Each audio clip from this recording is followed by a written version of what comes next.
Olá, pessoal. Como sempre, com muita alegria, me dirijo a vocês nessa semana em que estamos encerrando mais um volume.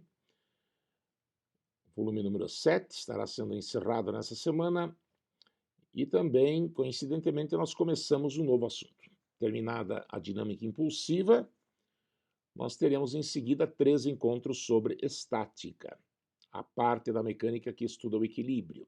Hoje vamos nos restringir ao equilíbrio da partícula, do ponto material, que para que ocorra requer apenas uma condição.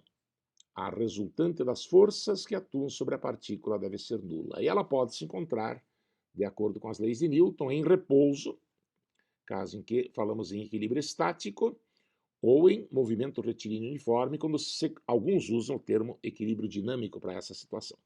Em geral, interessa equilíbrio com repouso.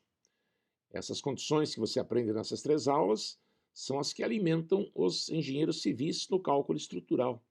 São as condições aplicadas depois a estruturas maiores, inclusive as treliças, que na verdade é um problema de engenharia, sobre o que nós já tivemos encontros no primeiro semestre, e hoje novamente o assunto será contemplado.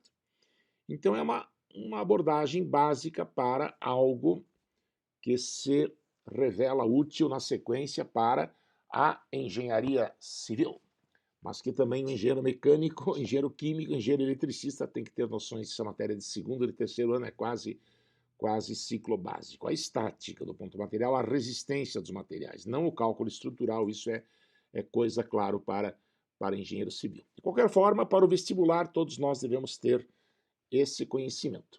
É um assunto que tem fama de ser tranquilo, mas aí acaba sendo aquela questão que você não pode perder de forma alguma. Tá? Houve época já em que no vestibular do ITA, quando havia 30 questões, foram 3 questões de estática. Raramente a questão era muito extrapolante, embora às vezes possa dar um pouquinho de trabalho. Ok? Então essa sendo a primeira aula, será também uma aula de uma abordagem mais simples, para que todos possamos estar nivelados, mas também não espere, não acredite que problema de estática vai complicar muito. Tá? Se você está com algum problema, alguma dificuldade, ou é aquela charada, aquele tipo de desafio mesmo, ou então alguma coisa estaria errado na maneira de você abordar o assunto. Não é assim para complicar, não. Em geral, são questões, na maioria das vezes, tranquilas. Então vamos lá. Trata-se da nossa aula número 21, estática, primeira parte. A nossa programação prevê, como eu disse, 3 encontros para estudarmos a estática. Hoje é o equilíbrio da partícula que vai ser contemplado. Na próxima aula, o equilíbrio do corpo extenso. E na última aula, daí nós vamos fazer o habitual aprofundamento. Inicialmente você tem aqui o resultado do desafio da aula 20, aquela última questão, copiada do Halliday, que talvez tenha inspirado as pessoas que propõem as questões na prova do ITA a elaborar várias dessas questões, né, tipo bloco que desce a cunha móvel, tipo garoto que desce o escorregador de um barco. Uma das maneiras de você expressar, em função das massas, da altura e do ângulo de inclinação da rampa ou do escorregador, a velocidade adquirida pela rampa ou pelo escorregador, uma das maneiras é essa.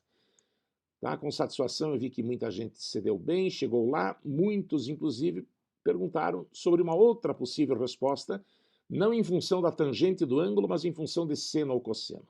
Provavelmente acertaram também, só que nem sempre é fácil verificar, né? Tentando a partir da resposta que você obteve provar que ela é equivalente a essa. Mas essa aqui, procure, se você seguir exatamente a linha proposta, deve chegar exatamente nela, e assim está também proposto lá no livro do Halliday.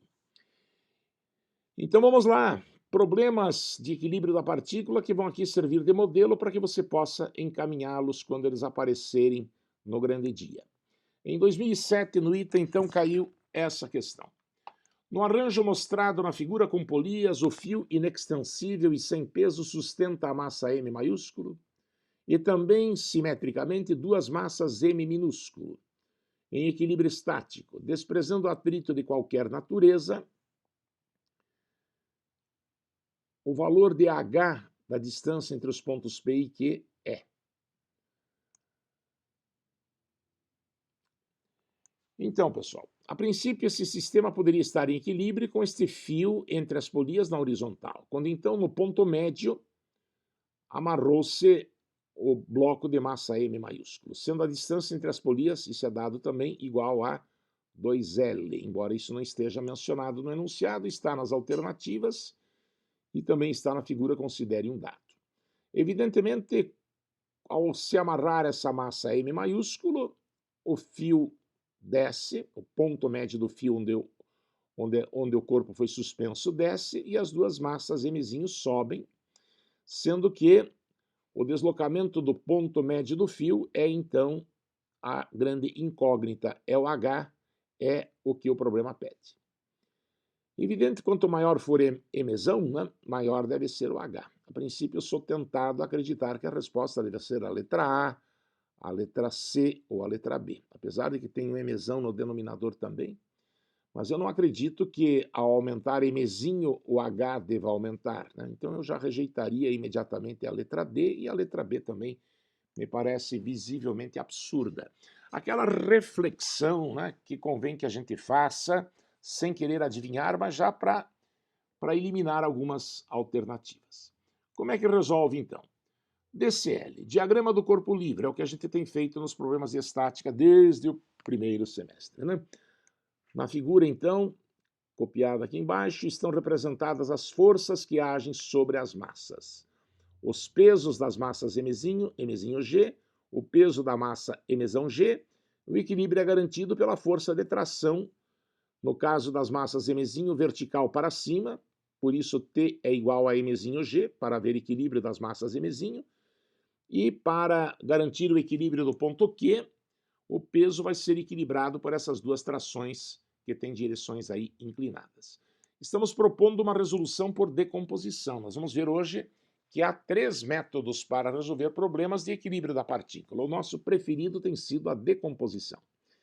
Pensando então no ponto Q, para baixo temos a força Mzão G, o peso dessa massa, e para cima temos duas componentes verticais, não é, da força Ty, e escrevemos por isso 2Ty igual a mg.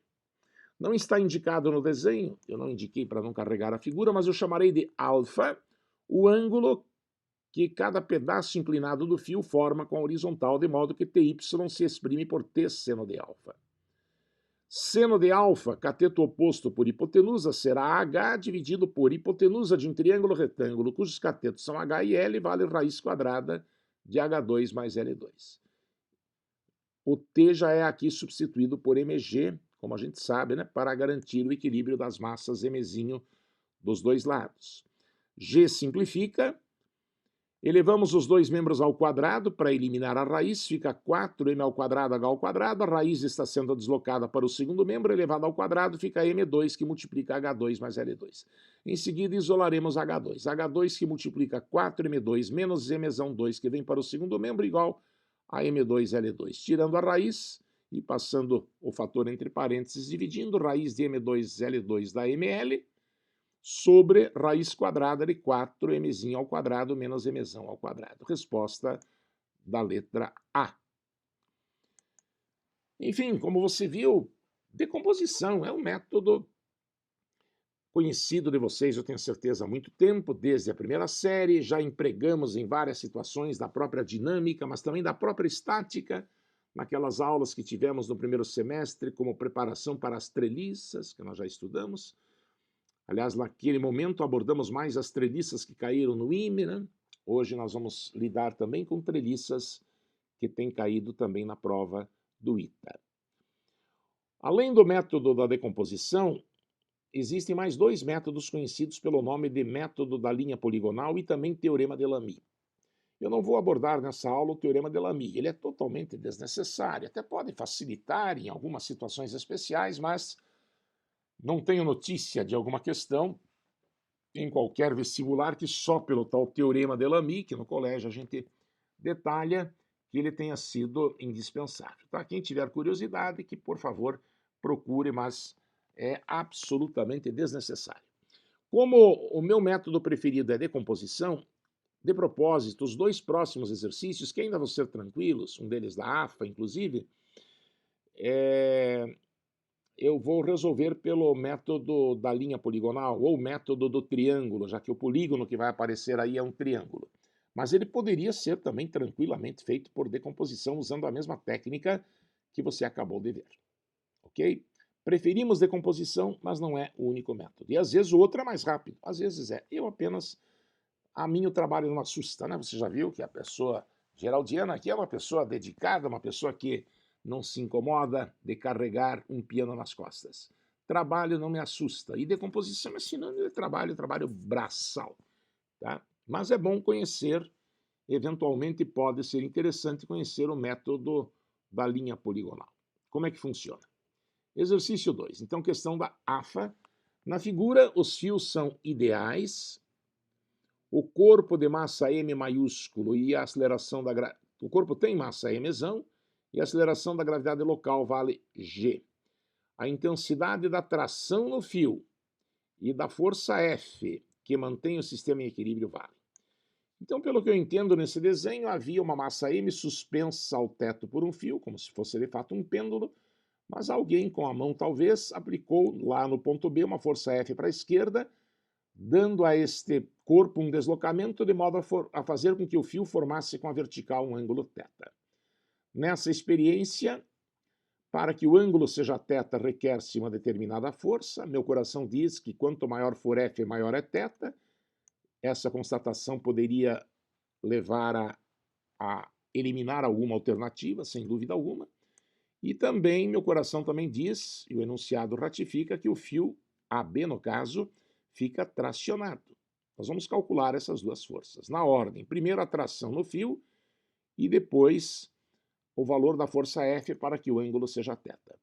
Independentemente do método que você queira aplicar para resolver um problema de equilíbrio, você jamais escapará do diagrama do corpo livre. Esse termo você vai ouvir muito nas aulas do seu curso de engenharia. Fazer as flechinhas, como de maneira mais simples a gente fala.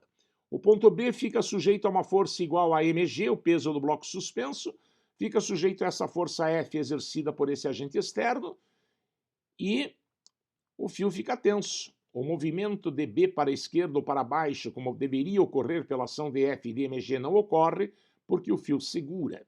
O fio exerce sobre o ponto B uma força inclinada T.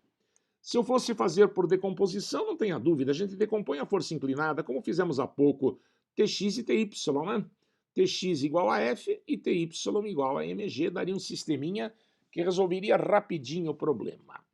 Mas também é possível fechar o triângulo com as forças, porque quando a gente aplica numa nova figura as forças, não ao mesmo ponto, mas sequencialmente cada força na extremidade da anterior, a linha que liga, o vetor que liga a origem do primeiro ponto e a extremidade do último é a resultante. E como há equilíbrio, a resultante é zero. Essa figura em situações de equilíbrio deve se fechar. Você deve, nessa nova figura, esse é inconveniente, tem que fazer uma nova figura, desenhar as forças na ordem que você quiser. Eu aqui optei por desenhar primeiro o peso, mg para baixo, e agora não a partir da origem do peso, mas a partir da extremidade do peso, amarrei a força T, e a partir da extremidade de T trouxe a força F. Eu sei que a figura deve se fechar porque a situação é de equilíbrio. Amarra seu rabinho de cada vetor no focinho do anterior como se os vetores fossem cachorrinhos. O focinho do último cachorrinho deve cair em cima do rabinho do primeiro. Assim será sempre que houver equilíbrio. E aí o problema fica tranquilo, né?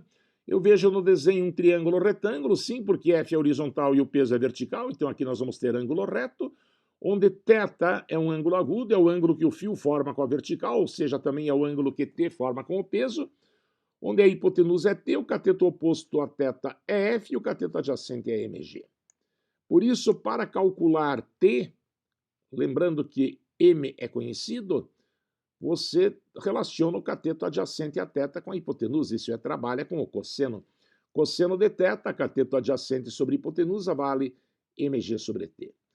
Isolando T, passando T para o primeiro membro e o cosseno para o segundo, vai dar T igual a mg sobre cosseno de θ. Eu fico entre as alternativas A e B.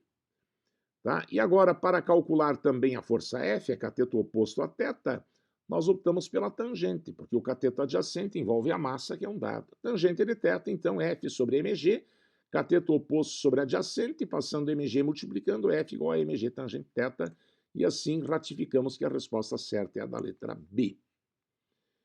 Ok? Método da decomposição ou regra do polígono. Dá para escolher, professor?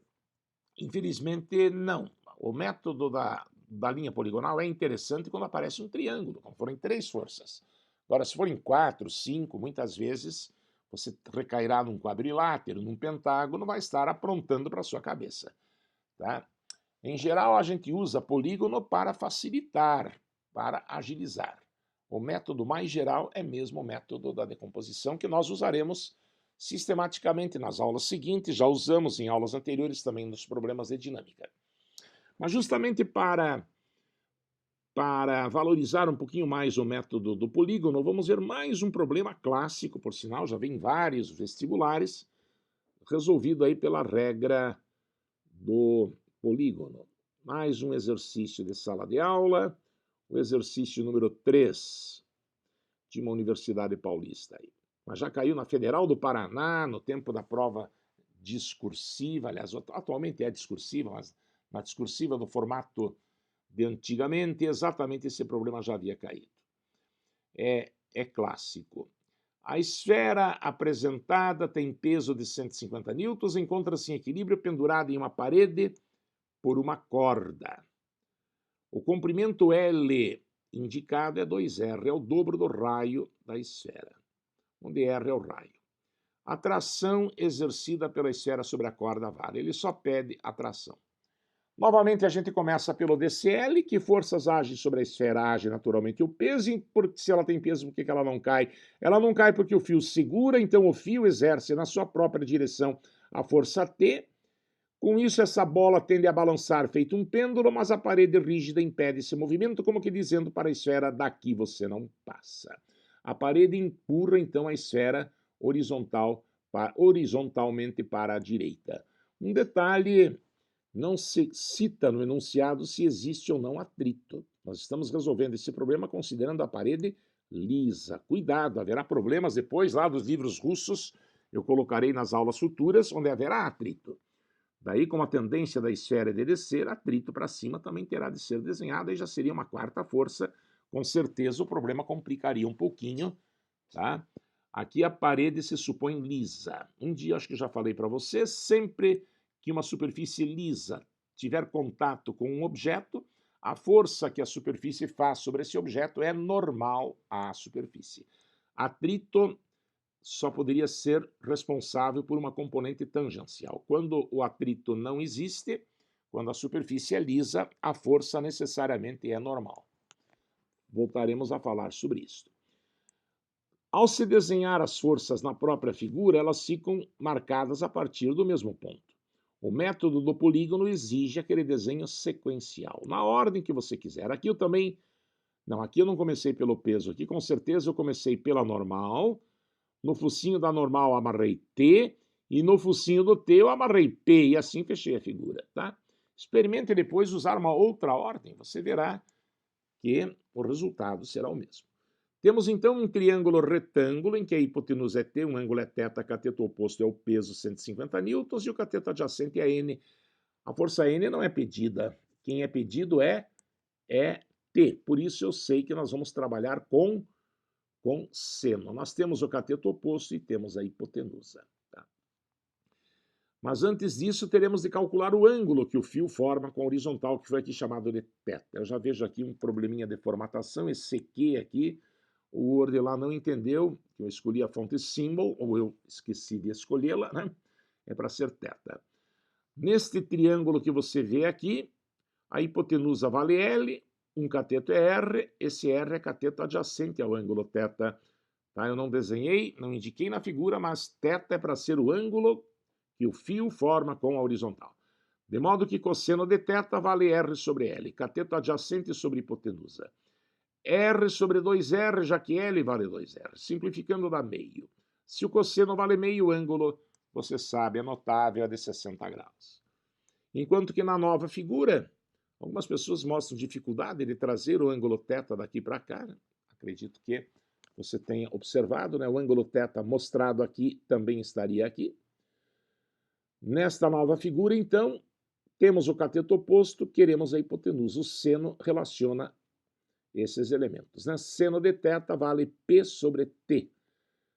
E vale também raiz de 3 sobre 2, é o seno de 60 graus. P vale 150 e T é o que eu quero saber. Então, multiplicando, passando T multiplicando, vai dar T raiz de 3 igual 2 vezes 150, 300. Passando a raiz de 3 dividindo, 300 sobre raiz de 3, racionalizando o denominador, vai dar 300 raiz de 3 sobre 3. 300 por 3, 100. E como raiz de 3 vale 1,73, o resultado é aproximadamente 173 newtons. Então foi aí mais um problema resolvido por decomposição. Tá? Aquele aluno que ainda não se sente seguro em estática, não deixe de fazer esses dois últimos exercícios que nós fizemos por método da linha poligonal, faça-os por decomposição também, para ver se fica mais fácil, mais difícil. Aí vai variar um pouquinho conforme o gosto, tá? Muitos dirão, por polígono é mais rápido. Por decomposição, sempre vai dar sistema, dá mais trabalho, mas com um pouquinho de prática também não tem problema nenhum aplicar decomposição. Bom, mas, professor, isso aí parece que está meio fácil, né? O senhor tem certeza que no ITA as questões assim são desse nível? Olha, não, talvez um pouco acima, já que estamos começando, mas não muito. Vamos ver uma questão, então, do ITA agora. Uma questão envolvendo treliças, tá?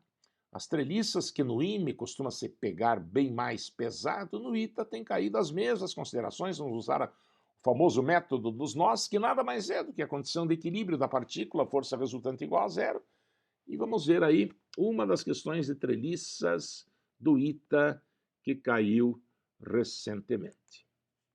Em 2016, para ser mais exato. 3 barras de peso desprezível, articuladas nos pinos P, Q e R, constituem uma estrutura vertical em forma de triângulo isósceles com 6 metros de base e 4 metros de altura.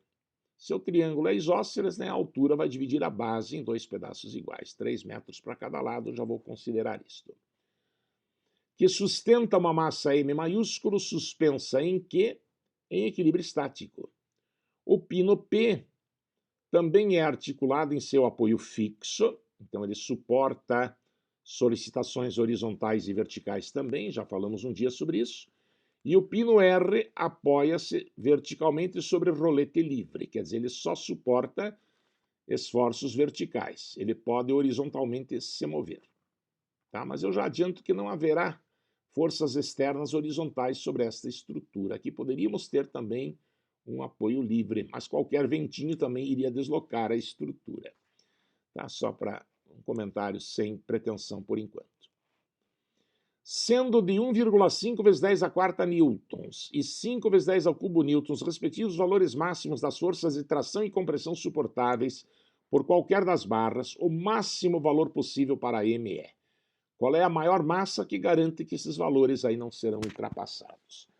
Esse exercício foi proposto com habilidade por algum professor lá no ITA, querendo verificar em especial se o estudante percebe que as barras presentes nas treliças podem estar ou tracionadas ou comprimidas.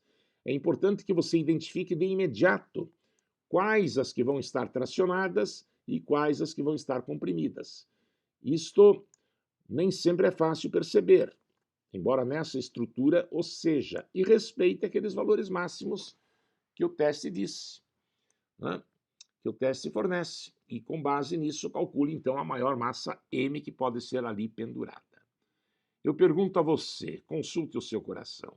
Fica claro para você que a gravidade quer puxar M para baixo e que esse corpo M através do fio quer puxar Q para baixo, então Q empurrará P e R para baixo, e a consequência disso é que essas barras inclinadas estão comprimidas. Isso é fácil para você? Se a resposta for sim, ótimo. Se não, continue refletindo, não prossiga na resolução, porque daí provavelmente você não entenderá o desenho. É importante perceber que as barras inclinadas PQ e QR estão comprimidas. Tá? A massa M puxa Q para baixo e Q empurra P e R contra os respectivos apoios. Há uma tendência, portanto, de o segmento PR se abrir, né? Como se fosse um par de pernas de uma bailarina, por exemplo, num piso liso, com certeza essas pernas iriam se abrir. Aqui isso não ocorre porque há uma barra horizontal que impedirá esse deslocamento. Mas o fato é que essa barra, então, fica de que jeito? Fica tracionada. A barra PR está sob tração. Ok? Reflita, por favor, sobre o que eu acabei de lhe dizer. Chamando de θ o ângulo que cada uma das barras forma com a horizontal, são iguais esses ângulos, já que o triângulo disse o problema é isósceles, a tangente de θ vale cateto oposto por adjacente e a altura vale 4, e a metade da base vale 3. Se a tangente é 4/3 da trigonometria, você sabe que o seno vale 4/5 e o cosseno 3/5, né, aquele triângulo de lados proporcionais a 3, 4 e 5. A maior tração é de 1,5 10 a quarta newtons. Então, a barra PR, a única que está tracionada, não poderá receber uma força maior do que esta. E a maior compressão, diz o enunciado, é 5 vezes 10 ao cubo. Então, as forças que agem nas barras inclinadas não podem superar este valor. Para calcularmos a máxima força M, a máxima massa M, nós vamos arbitrar, vamos considerar que uma dessas solicitações dada como máxima esteja atuando, e daí verificaremos se a outra não é excedida, o que, claro, não seria daí viável. Não é possível ultrapassar o valor máximo. Então, veja, nós vamos considerar que a compressão seja aquela máxima que diz o teste, a compressão máxima é de 5.000 newtons, 5 vezes 10 ao cubo. Ou seja, eu estaria falando, portanto, das barras inclinadas, elas que estão comprimidas. Eu vejo que no nó Q, estou aqui usando o método dos nós, agem as forças mg, que é o peso suspenso, e como o ponto Q empurra as barras para baixo, elas reagem e empurram a articulação para cima. Essas forças que estamos desenhando não estão agindo nas barras, estão agindo na articulação, no ponto Q, que também se chama nó. Na horizontal, você teria Cx igual a Cx, o equilíbrio está garantido. E na vertical, você teria 2Cy igual a mg. Mais uma vez, estamos usando decomposição. Cy vale C seno de θ, como você sabe, igual a mg. O C, vamos arbitrar que tem o valor máximo, aquele valor de 5 vezes 10 ao cubo. Seno de θ já calculado 4/5. Gravidade 10, dada lá no início da prova. E M você não conhece. Isolando, você vai encontrar M, já que o 5 simplifica, 2 vezes 4, 8, vai achar, enfim, M igual a 800 kg. Se a massa for de 800 kg, garante-se que a compressão será a máxima suportável. Mas será que a tração na barra PR não passa do valor máximo permitido? Então você precisa, antes de marcar a resposta C, você precisa fazer essa verificação. Para saber quanto vale a tração, você analisa o nó R ou o nó P, como você queira. Aqui preferi o nó R. No ponto R, que forças agem? Age a força de compressão com que a barra QR empurra o apoio, age a reação vertical do suporte, né? Só a reação vertical que é possível aqui, e a força de tração, já que essa barra PR está tracionada, tá? Ela puxa o ponto R para a esquerda com a força T. Na horizontal, então, T deve ser igual à componente horizontal de CQR, CQRX. Portanto, T igual a CQR cosseno de θ, onde θ continua sendo o ângulo que a direção da força de compressão faz com a horizontal. Esse cosseno que vimos há pouco vale 3/5. Ok? A compressão máxima, que estamos assumindo 5 vezes 10 ao cubo, vezes 3/5 vai dar 3 vezes 10 ao cubo, 3.000, que é menor do que 5 vezes 10 ao cubo, né? Então, a tração nessa barra está bem abaixo da máxima, essa barra não está na iminência de se romper, embora as outras duas estejam já no limite, tá? Mas assim garante-se que a estrutura é estável, já que as solicitações máximas estão sendo respeitadas, não estão sendo ultrapassadas. A outra maneira de fazer, como é que seria? seria você começar impondo para a tração o valor máximo 15.000, para depois concluir que a compressão daí sim passaria dos 5.000, tá? Seria com certeza um método mais trabalhoso, porque você teria de refazê-lo, né? Observando que a compressão supera o valor máximo, você teria de tomá-la como o valor efetivo a princípio, que foi exatamente o que nós fizemos. Ok? Enfim, aqui estrategicamente, é claro, eu não sou bobo, né? Já propus o problema que me desse menos trabalho. Mas se você tivesse a infelicidade de começar pelo T e verificasse que daí o C teria ultrapassado, o valor máximo permitido teria um pouquinho mais de trabalho, mas não seria um problema tão terrível quanto foram, por exemplo, aqueles do IME lá no primeiro semestre. Treliças, isso é importante, não tenha dúvida, pelo menos uma questão. Tradicionalmente, cada ano eu encontro uma questão nova para o nosso simulado. De onde o senhor copia as questões, professor? Bom, já falei lá nas aulas de treliças do livro Mecânica Vetorial para Engenheiros. Mas lá os problemas são de engenharia, muitas vezes muito trabalhosos. Fica fácil encontrar questões sobre treliças num livro que circula por aí, estudantes, talvez concorrentes de vocês usam, fica aqui a sugestão, embora não veja neles nada que acrescente muito ao que nós já temos estudado, mas existe o livro aí do Marcelo Rufino, tá? Que traz bastante sobre treliças também.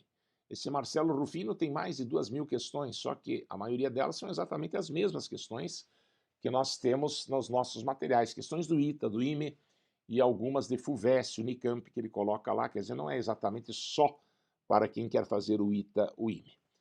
Mas, enfim, eu tenho certeza que vou encontrar mais uma boa questão sobre a treliça para que você possa se autoavaliar, né?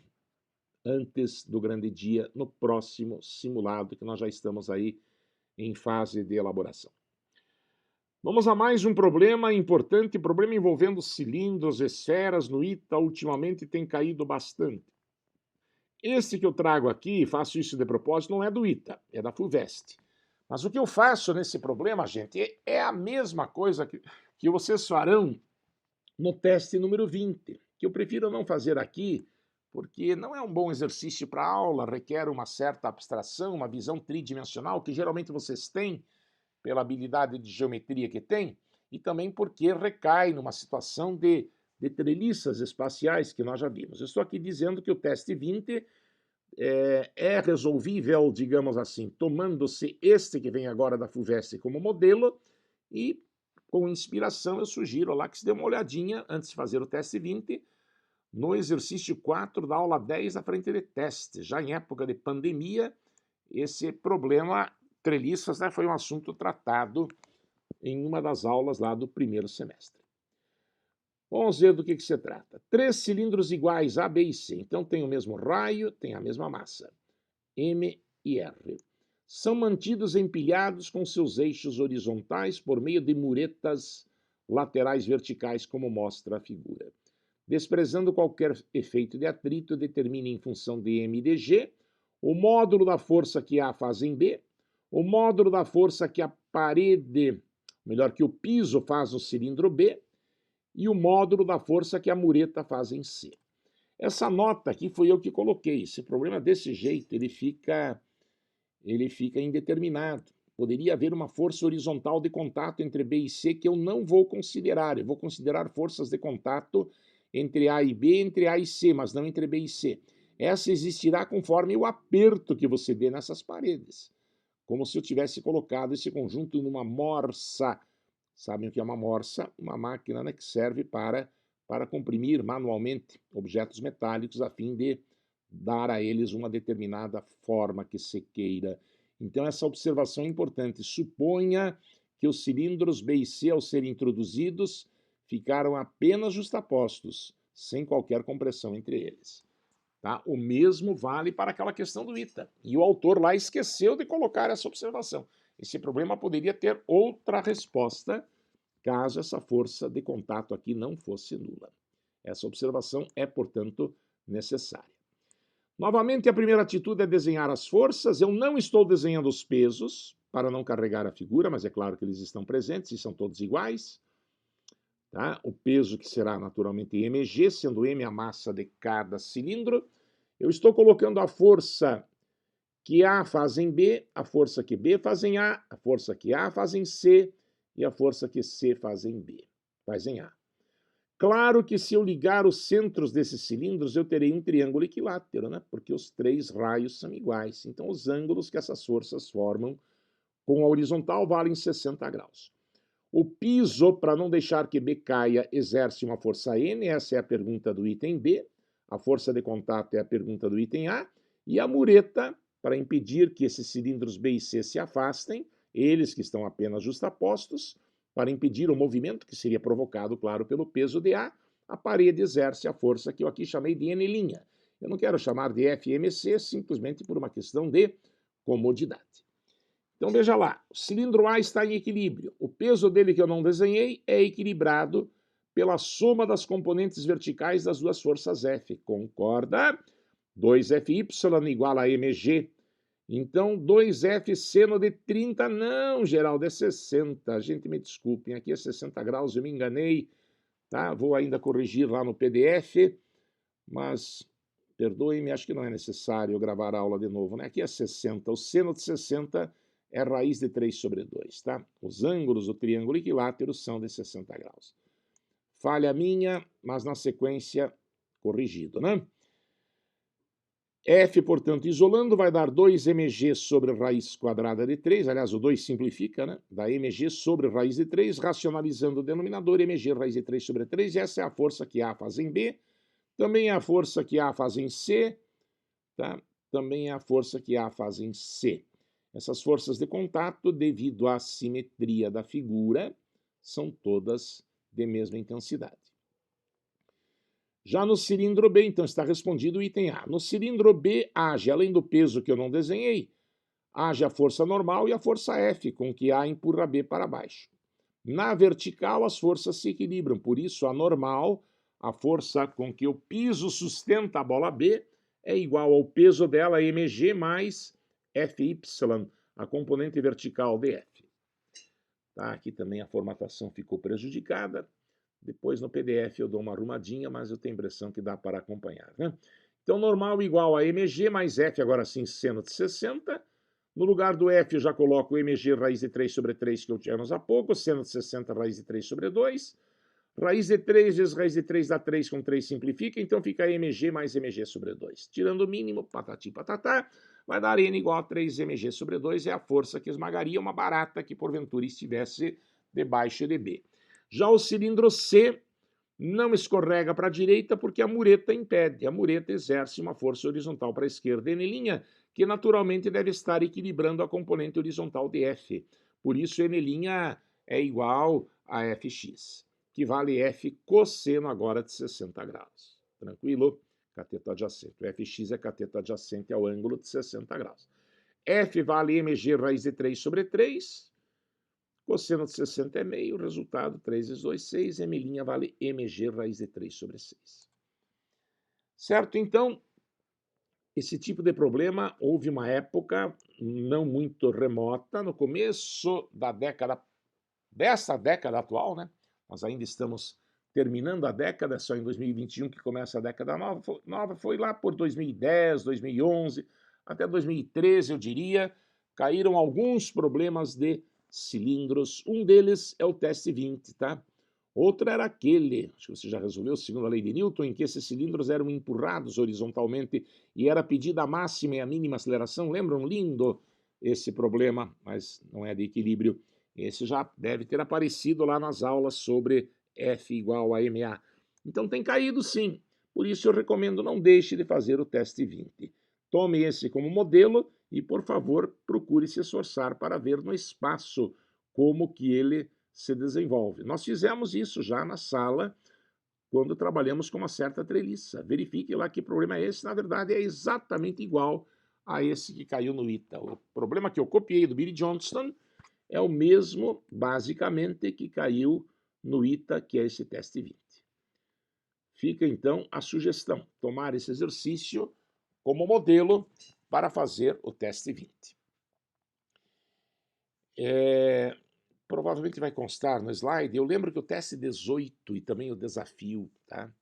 Deixa eu até ver se essa observação está aqui no último slide. Ah, está aqui sim. Tá? Aqui temos ainda uma orientação para o teste 17, eu já falo disso. O teste 18 e o desafio não requerem o conceito de torque, né? Torque a gente aplica quando trabalha com a segunda condição de equilíbrio, é o assunto da próxima aula. Mas exigem o teorema das três forças, que é só daqui a 2 aulas que eu apresento. Resumindo, por favor, só faça o teste 18 e o desafio se você já conhecer o teorema das três forças, tá? Que estará lá no volume 8. Mas os bialunos já conhecem, tá? Professor, mas se depende desse teorema, por que o senhor põe agora? Porque, na verdade, o problema não requer torque. O assunto das aulas seguintes é momento.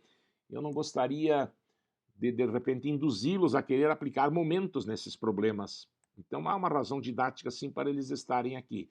Mas eu estou dando o alerta aí, você só conseguirá resolvê-lo com certo rigor com o teorema das três forças. Pode tentar, é claro. Quem sabe daí você se desperta para o teorema, mas para resolver assim redondinho, só com o teorema. E para encerrar aí você tem uma dica, só uma dica para o teste 17. TOEFL, Testes Orientados de Física, é um livro de autoria de Dalton Gonçalves, o mesmo autor daquela coleção de 5 volumes pela qual eu estudei a física. Esse teste então fala, você lerá o enunciado, de uma esfera cujo peso, cuja massa não é dada, mas amarrada a um fio preso ao teto, que forma com a vertical ângulo alfa, e amarrada à parede por um outro fio. Claro que, a princípio, o sistema assim, em equilíbrio, fará com que esse fio número 2, o fio número 1, também fiquem submetidos a uma certa atração. A pergunta vai se referir ao fio 2. Nesse momento, a atração no fio 2 ele chama de TA. E depois, no final, ele pede para calcular TA sobre TB, já explico o que é TB. Enquanto esses fios estiverem íntegros, daqui a pouco você vai cortar o fio número 1, você resolverá o problema de calcular a tração em função do peso, chame o peso de P, ele acabará desaparecendo depois, peso da esfera, usando a técnica que você viu hoje, tá? Você vai ter tração para lá, peso para cá, outra tração para cá, e aí aplicará a decomposição ou regra do polígono, como você quiser, assim calculará TA. Para calcular TA, faça TAY igual a P, basta, componente vertical de TA igual a peso. Agora, quando o fio número 1 for cortado, claro que a bolinha vai balançar feito um pêndulo, daí não haverá equilíbrio. A força resultante não é nula. Haverá a componente, na verdade, tangencial do peso, né, faz com que o movimento comece. Porém, para calcular a tração nesse momento inicial, considere que, por ser nula a velocidade, sim, havia equilíbrio, né? Você corta o fio, a velocidade momentaneamente era zero, então não existe força centrípeta. Este é que é o macete. A força centrípeta valerá zero, porque a velocidade é zero. A força centrípeta é dada por mv quadrado sobre r. Se v vale zero, a força centrípeta é zero. E por isto, a tração e a componente do peso na direção do fio se equilibram. A tração que ele chama de TB vai ser igual, procure verificar, fazendo o desenho, a P cosseno alfa. E dividindo um pelo outro, você terá rapidinho o resultado. Tá? Com essa dica, eu tenho a impressão que você resolve tranquilo o teste 18, teste 17. Eu espero que você resolva todos, tá? Talvez o 18 e o desafio traga um pouquinho mais de trabalho, mas até mesmo esses eu convido a todos vocês pensarem a respeito. Ok? Essa foi, portanto, a nossa primeira aula de estática. Parece ser um assunto tranquilo, convenhamos, ou não?